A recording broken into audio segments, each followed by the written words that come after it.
Hey guys, I'm sitting here in my car. Not a Camaro anymore. Don't have the Camaro. Lost that a long time ago. So it's not Camaro theologian. I still call myself a Camaro theologian, but one of these days I'll be the Camaro theologian again. Maybe whenever we are in heaven. I have my 1969, really 1967. That's where I want to go with.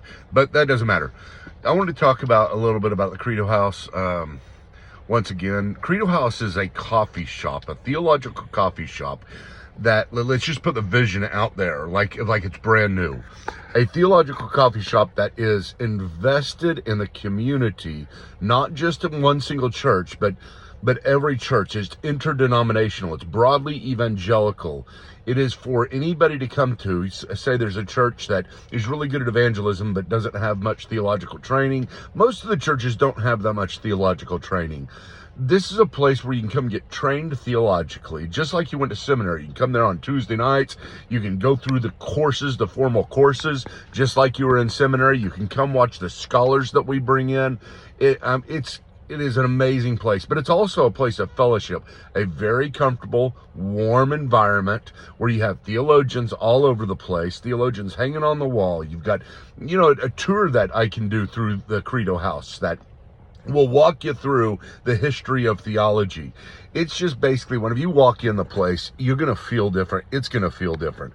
You can get a Luther latte and sit down and hang out with your friends. You don't have to be bothered by anybody. But the primary purpose is for being a theological hub in the community so that people have a place to come to. So imagine this. Imagine a kid who is at the university. Here we've got a university about 2 miles away. He's at the university and it's very liberal, and he's getting confused about his faith. Well, where does he go? Where does he go? I mean, if your church doesn't, if you don't know somebody who knows how to, I'm not speaking against anybody's church that doesn't do this that well, because that's what I'm trying to do. I'm trying to provide a solution. So he doesn't have any place to go, but he finds out about the Credo House. And we have what is called the Credo House Fellow. That would be me at this Credo House.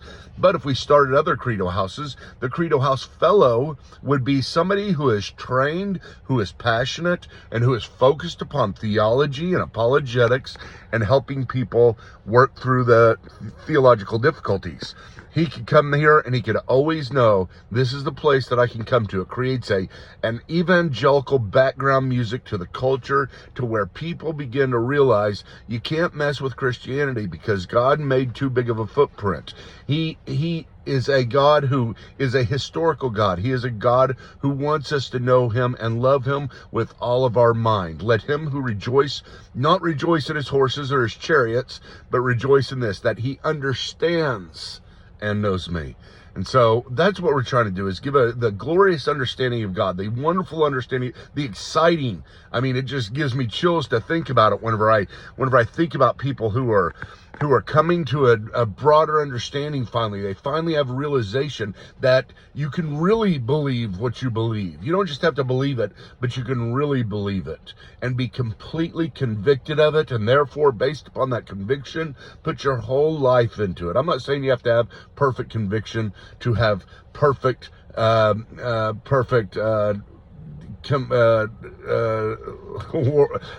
had a good phrase. I've used it so many times. Perfect conviction in order to have perfect, it's commitment. Perfect. You don't have to have perfect conviction to have perfect commitment, but it does strengthen your commitment. It helps you to understand. I mean, again, God wants you to know him. It's not just for defending your faith. It's not even just for defending your faith to yourself or to others. It is because God wants to be known. That's what he is. He is a God who wants to be known. He has given us many avenues to come to know him. And I want the Credo House to be in that mix. Now, as I said before, I'm going to talk about it as if it's brand new. I've already done this before, and it was wonderful. I made some mistakes, but I don't plan on making the same mistakes again. So what can you do? How can you help? The primary way that you can help right now is that you can go to my Patreon page. I'll put a link to it below, but my Patreon page is Patreon, Patreon.com /C Michael Patton. Everything I have, Facebook, Twitter, Instagram, whatever it may be, TikTok, it's all C Michael Patton. I don't know why that wasn't reserved, but I guess there's just no other C Michael Pattons out there. But I got it. C Michael Patton, /C Michael Patton. Go there, become a member at whatever level. We need as many members as possible. And whenever that builds up, and I promise you guys know me. You guys know that this isn't something I don't plan on doing. I really do. And I'm more excited about it right now than I've ever been. So please pray about this and help us out if you can. Become a Patreon member. I really appreciate it. And to all our Patreon members right now, thank you so much. I mean, really, you have, I don't know if you've noticed life come back into me so much in the last year or so, but it has. One thing, I'm sleeping, but another thing is just because I know that you guys are still behind me, and I thank you. So God bless you all, and I will talk to you about this more later.